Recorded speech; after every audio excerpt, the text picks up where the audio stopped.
Ante todo, muy buenos días, jefe de práctica. En esta ocasión, el grupo verde, conformado por Adriana Arista, Nicolás Huertas, Ángel Marcó, Fernando Ramírez y la que le habla, Esther Pérez, presentarán la respuesta a la pregunta planteada.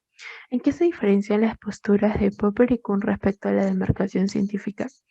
Para empezar, diremos algunos datos bibliográficos sobre los autores y sus posturas acerca del tema. Bueno, Karl Raimund Popper fue un filósofo y profesor austriaco nacido el 28 de julio de 1902 en Viena. Sus padres fueron Simon Siegmund Popper, un abogado, y Jenny Schiff. Eran de descendientes judíos.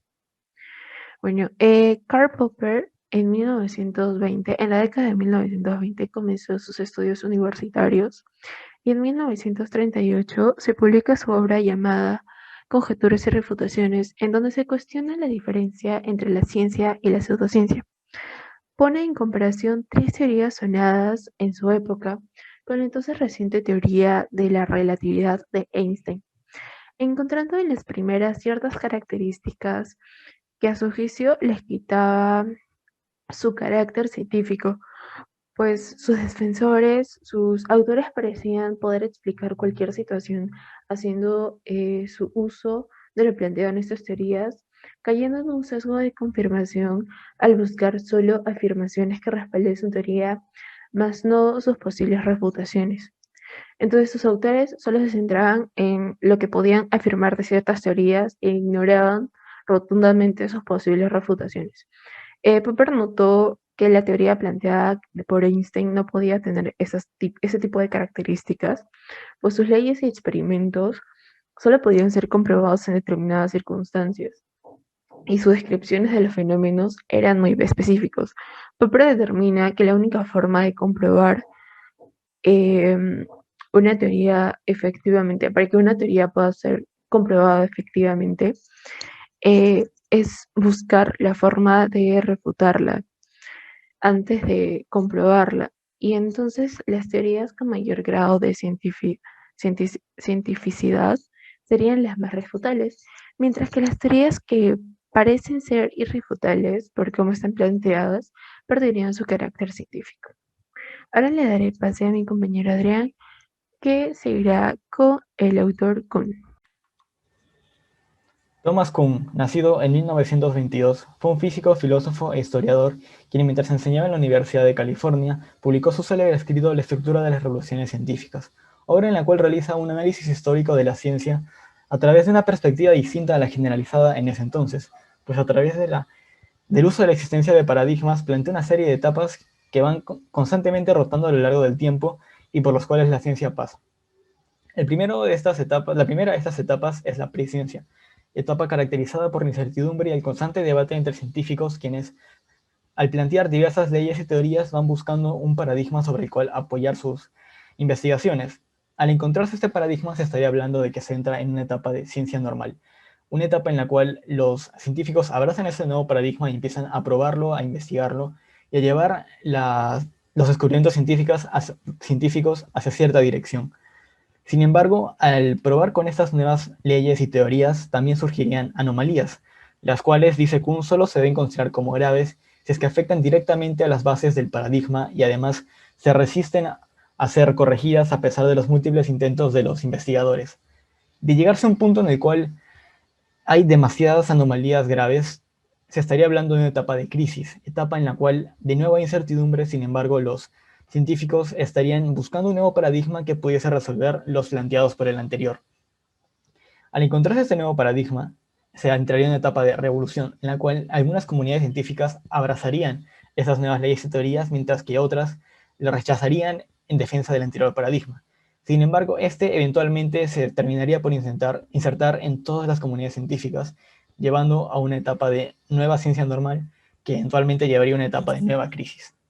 De la misma manera en la que Kuhn utiliza el concepto de la existencia de paradigmas para explicar estas etapas, también lo utiliza para explicar la diferencia entre lo que se debe considerar ciencia y no ciencia. Pues según Kuhn, solamente las ciencias pueden llevar un paradigma dentro de sí, o siendo más específicos, Para Kuhn, las disciplinas que deben considerarse como ciencias deben tener necesariamente una serie de leyes, teoremas y procesos experimentales sobre los cuales se puedan probar el paradigma sobre el cual se está apoyando. Y además, este debe poder describirse a través de una frase que narre los conceptos generales que se van a trabajar. Y ahora mi compañero Ángel va a describir las diferencias entre la demarcación científica planteada por Popper y por Kuhn. Continuando con el tema, antes de pasar a las diferencias que existen entre la postura de Popper y Kuhn alguna vez criticó la postura de Popper. Kuhn dijo de que es imposible que a través de la acumulación de conocimiento la ciencia evolucione, diciendo de que Popper no conoce la diferencia entre la ciencia normal y la ciencia moderna. Siendo así que Kuhn afirma de que Popper únicamente analiza a la ciencia en tiempos de crisis y se olvida de la práctica normal de la ciencia. Popper se defendió diciendo de que los científicos desarrollan necesariamente sus ideas a través de un marco teórico general. Ahora sí, pasando a las diferencias. Hay una diferencia bastante marcada entre sus teorías. Kuhn, para Kuhn, para que una teoría sea científica, necesariamente debe tener uno o más paradigmas. Dichos paradigmas serán utilizados como explicación a lo que no tiene una definición, siendo de esta manera de que se le realizarán ciertos tests a los paradigmas para fortalecerlos. Sin embargo, dichos paradigmas tendrán un indicio de dificultad o margen de error para una posterior creación o reemplazo con un nuevo paradigma. Por lo contrario, Popper piensa de que para que una teoría sea científica, siempre debe ser refutable. De esta manera se le aplican tests a esta teoría para poder ser refutable. Siendo que para Popper intenta darle un límite a las definiciones que tiene la ciencia, totalmente a lo contrario de Kuhn con el sistema de los paradigmas. Bueno, continuando con la presentación de mi compañero Ángel, hemos podido concluir que ambos autores pues pueden tener diferencias o semejanzas, ¿no? Y también, bueno, hablando de Popper, él trata de resaltar un método científico de la cual se pueden deducir varias consecuencias observables y se pueden poner a prueba. Bueno, las lecturas de ambos autores no han sido tan comprensibles en base a algunos datos pequeños para poder hallar esta pregunta, para poder resolver la pregunta, pero sí lo hemos hecho profundizando el tema, ¿no? Según Popper, si todo es comprobado, se repite el proceso considerado otras consecuencias deducibles. En cambio, Kuhn propone un planteamiento sobre la evolución de la ciencia, en donde indica un posible criterio de demarcación entre la ciencia y la pseudociencia. ¿Cuál es la diferencia entre ambas? La cual rechaza totalmente la idea de Popper. Bueno, dentro de esas dos ideas, yo he podido concluir en mi grupo que ambos autores están totalmente en desacuerdo. Hablando acerca de los paradigmas o el criterio de demarcación. Kuhn plantea etapas o procedimientos, mientras que Popper está tratando de identificar las incógnitas o problemas directamente sin especificar qué es lo que realmente éstas significan. Bueno, como bien dice en la diapositiva, Kuhn trata de renovar los paradigmas para poder solucionar los problemas dados que las anteriores paradigmas. O sea, trata de renovar y trata de sacar algunos frutos de las antiguas para poder colocarlo en las nuevas, pero ya mejoradas, como bien dice renovar. Y bueno, la idea de la misma manera, Kuhn critica a Popper porque su manera de pensar no es la adecuada o es totalmente inadecuado.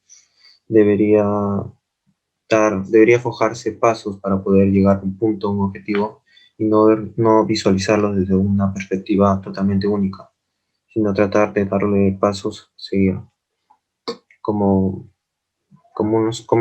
tratar de llegar a un objetivo, como la escalera. Finalmente hemos podido concluir que las diferencias no son tan evidentes como se esperaba. Mi grupo y yo hemos tenido que investigar profundamente las lecturas, ya que no fueron tan evidentes las diferencias. En el caso de Kuhn, bueno, en el caso de Popper creo que sí, porque ella hablaba un poquito más detallado, en cambio Kuhn no tanto. Y bueno, las lecturas dejadas sin paideia. Y continuando con mi parte, les daré el paso a mi compañero Nicolás. Para finalizar, yo mencionaré nuestros comentarios grupales.